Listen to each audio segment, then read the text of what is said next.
இலங்கையை பொறுத்த மட்டிலே இந்த அரசியல்வாதிகள் பதவிக்கு வருகிறதுக்கு முன்னர் சொல்லுகின்ற விவகாரங்களும் பதவிக்கு வந்த பின்னர் அவர்கள் சாட்டு சொல்லி அதிலிருந்து விலகி செல்வதும் இலங்கைக்கு ஒன்றும் புதிய விஷயம் அல்ல.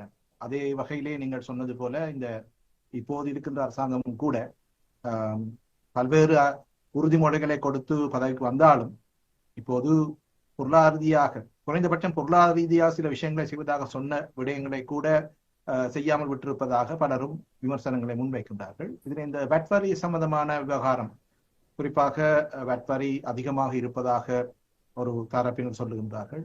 இன்னொரு தரப்பினர் இது இந்த வட்டகையில் இருக்கின்ற ஏனைய நாடுகளோடு ஒப்பிடுகின்ற போது சமதையில் இருப்பதாக அல்லது அதை விட குறைவாக இருப்பதாகவும் சிலர் சொல்லுகின்றார்கள். குறிப்பாக இந்த வட்வரியானது கடந்த காலங்களிலே 2 தடவைகளுக்கு மேல் அதிகரிக்கப்பட்டு இப்போது 18% என்ற வரைக்குள்ளே வந்திருக்கு.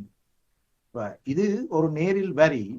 இந்த நேரில் வரியானது விதிக்கப்படுகின்ற போது அதனுடைய அந்த முழுமையான தாற்பயத்தின் அடிப்படையில் விதிக்கப்படுகிறதா என்ற ஒரு கேள்வி எழுகின்றது.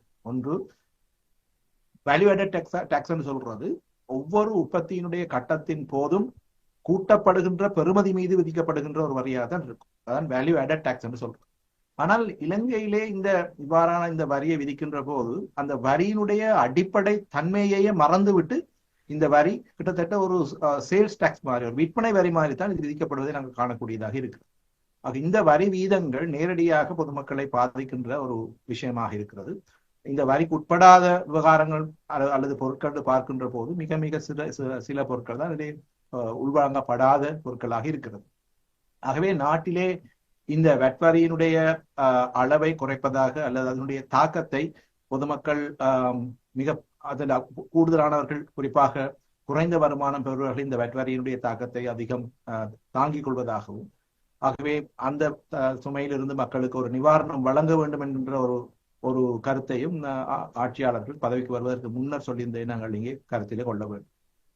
ஆனால் இந்த வட்வரி மூலமாக அதிகளவு வருவாய் திரட்டப்படுகிறது, நேரில் வரி என்ற வகையிலே திரட்டப்படுகிறது என்பதை நாம் மறந்துவிடக் கூடாது.